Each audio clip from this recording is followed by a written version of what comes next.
Je suis prêt à reconnaître un autre intervenant du côté du gouvernement. Donc, je reconnais Monsieur le député de Beaucelair. Alors, Monsieur le député de Deux-Montagnes.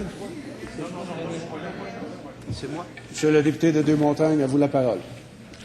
Merci, Monsieur le Président. Tout comme mes collègues, je vous félicite pour votre nomination à être sur ce trône historique.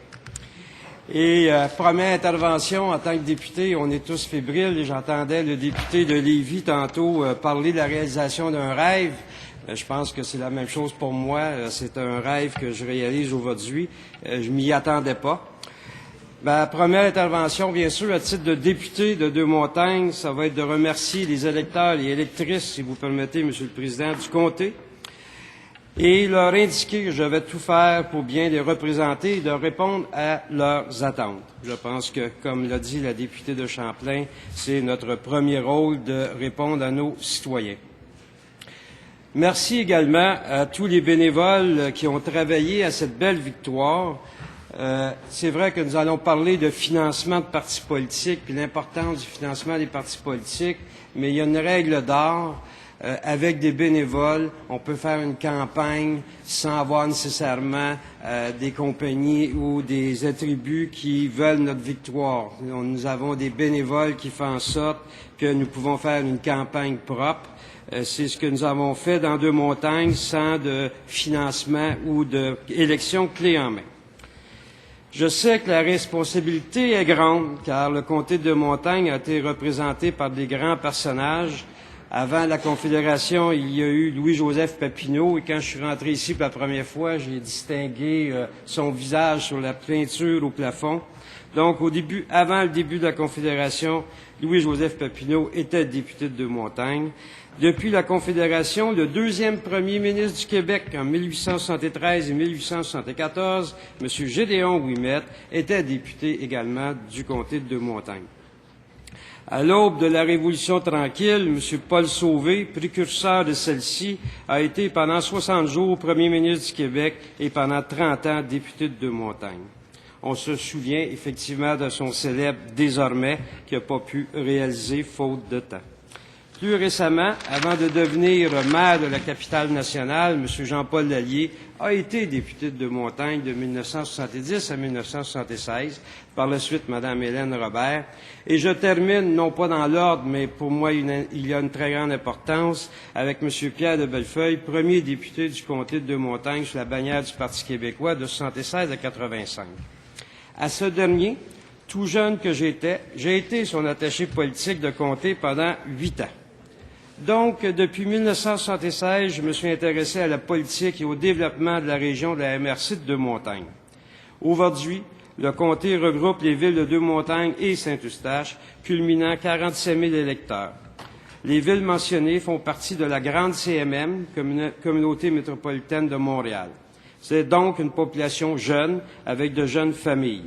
Dans le discours inaugural, Madame la Première ministre a annoncé la mise en chantier d'un nombre de places en garderie qui correspondrait à l'objectif d'un enfant, une place. C'est donc un engagement qui rejoint des citoyens du comté et une mesure qui assure le développement économique et l'enrichissement des familles. Lorsque plusieurs ont parlé d'économie, il faudrait le mentionner que c'est un engagement majeur pour notre gouvernement.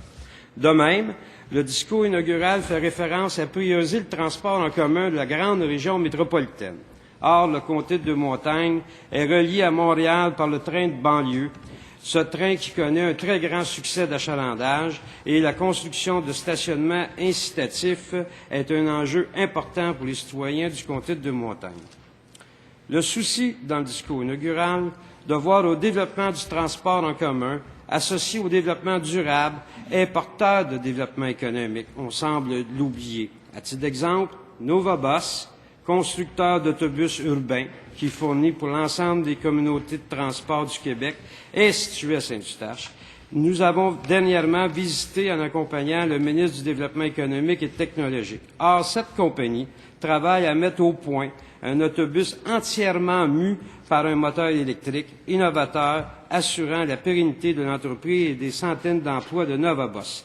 Donc, l'objectif étant un autobus entièrement redessiné et électrique. Monsieur le Président, j'ai entendu mes collègues parler d'économie en donnant l'impression que mettre l'accent sur le développement durable, ce n'est pas parler d'économie. Or, dans notre région, mon collègue d'Argenteuil nous en a parlé tantôt, nous avons un fleuron du Québec pour le traitement des matières recyclables. J'étais jusqu'au 4 septembre président du conseil d'administration de ce joyau que je nomme Tricentris.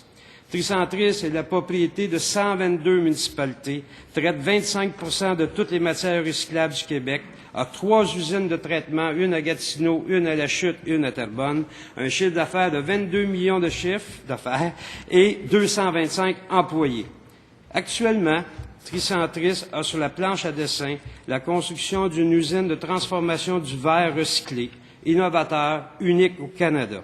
Associée à l'Université de Sherbrooke, cette usine sera la démonstration du développement économique appuyé sur le développement durable. Monsieur le Président, je suis donc fier d'être membre de ce gouvernement qui permettra à la société québécoise d'être à l'avant-scène de ce 21e siècle. Et je suis fier de ce gouvernement du Parti québécois qui oriente ses actions en économie en tenant compte du développement durable. Un Québec pour tous, ça commence par un souci de développer encore mieux notre Québec tout en sauvegardant l'environnement pour les générations à venir. Pour ce faire, Monsieur le Président, il faut aussi remettre de l'ordre dans la maison et j'ai envie de dire que l'histoire se répète. Je me souviens d'un certain 15 novembre 1976 d'un immense balai porté par Mme Lise Payette en guise de message lors de la victoire du Parti québécois sur le gouvernement libéral. Là encore, la commission Clich venait de faire la lumière, et oui, sur l'industrie de la construction. À l'époque, Monsieur le Président, je me suis retrouvé, comme j'ai dit précédemment, jeune secrétaire de Pierre de Bellefeuille, député de Deux-Montagnes. Or, dès le départ, j'ai été confronté à des pratiques douteuses. Placement étudiant, entre autres au parc Paul Sauvé d'Oka, provincial, se faisait à partir du bureau du député libéral.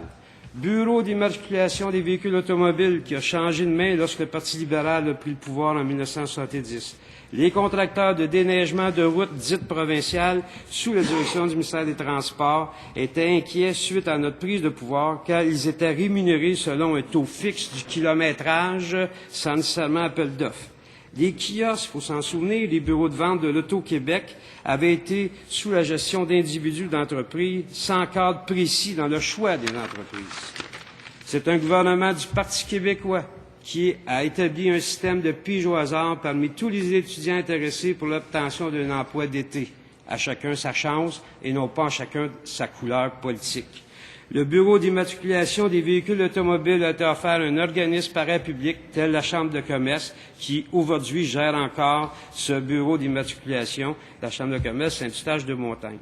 Les contracteurs privés de déneigement devaient désormais s'inscrire dans un registre en précisant le type d'équipement offert et le choix était fait selon le prix et la qualité des équipements fournis. Les kiosques de l'Auto-Québec, à l'époque, ont été attribués à des organismes sans but lucratif. Ainsi, les profits vont dorénavant dans la communauté. Bref, Monsieur le Président, en 1976, un gouvernement du Parti québécois, suite à une gouvernance libérale, a dû mettre de l'ordre dans la chaumière, et cela à tous les niveaux. Aujourd'hui, 36 ans plus tard, et après une gouvernance libérale de 9 ans, un gouvernement du Parti québécois, encore une fois, doit agir en matière d'intégrité en axant le discours inaugural sur des actions pour contrer la corruption. J'ai écouté le chef de la deuxième opposition officielle affirmer qu'il fallait limiter les dépenses des partis politiques, surtout dans les domaines des communications. Moraliste, il prétendait que son parti avait été modéré dans ce sphère de dépenses. Or, Monsieur le Président, j'ai hâte de connaître le rapport de dépenses de la Coalition Avenir Québec dans le comté de Deux-Montagnes. J'ai une petite anecdote. Vous savez, à une certaine époque, il y avait une bande dessinée qu'on disait « Où est Charlie ?» C'était le titre de la bande dessinée. C'était des dessins pleins de visages et de personnages. Et parmi tous ces personnages, il fallait trouver où était le vrai Charlie.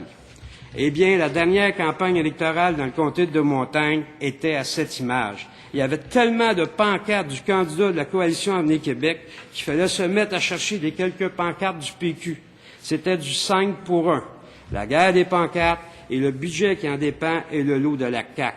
En matière de dépliants, j'ai dénombré 3 dépliants différents de la CAQ, alors que nous, au Parti québécois, nous avions un seul dépliant qui était un signet. Alors, Monsieur le Président, à l'exemple du comté de Montagne, la CAQ n'est pas un modèle de retenue en ce qui concerne les dépenses électorales en publicité. Monsieur le Président, le discours inaugural fait mention de la volonté du gouvernement du Parti québécois de promouvoir notre identité et défendre nos intérêts. Oui? Ouais. Sous ce chapitre, le plan d'action identifie plusieurs interventions, dont le dépôt d'une nouvelle charte de la langue française. Je serai fier de voter pour cette charte et d'être membre de ce gouvernement. Par ailleurs, Madame la Première ministre a réaffirmé notre volonté que le Québec a tout à gagner à devenir un pays. En réaction à cette affirmation, j'ai entendu le chef de l'opposition officielle prétendre que nous, les souverainistes, nous étions motivés par la peur. J'ai failli rire. La peur de la diversité canadienne. Monsieur le Président, je me demande si, au contraire, la peur est le propre de celui qui défend le statu quo, de celui qui prétend que nous formons un peuple, mais en même temps refuse à cette nation québécoise la possibilité d'avoir un pays et d'y contribuer. Alors la peur, je ne pense pas qu'elle soit de ce côté-ci de la Chambre. Monsieur le Président, je suis souverainiste et je n'ai pas peur de l'affirmer, qu'il est normal pour tout peuple d'avoir son pays et par conséquent de rayonner à la place des nations, de pouvoir orienter les actions de son gouvernement selon les intérêts de la nation, de faire en sorte que ce pays, le Québec, nous ressemble et nous rassemble.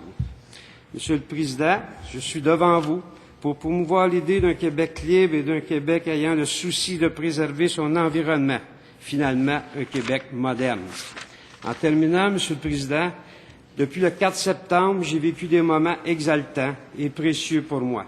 Je le dois à ma chef, la Première ministre du Québec, à mon parti, le Parti québécois, et aux citoyens et citoyennes du comté de Montagne, que je remercie tous. À chaque jour, je prends la mesure de cette responsabilité de député et j'y accorde une très haute considération.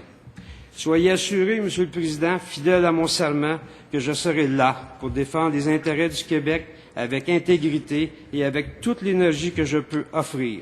Un Québec pour tous, voilà la volonté qui m'anime. Merci, Monsieur le Président.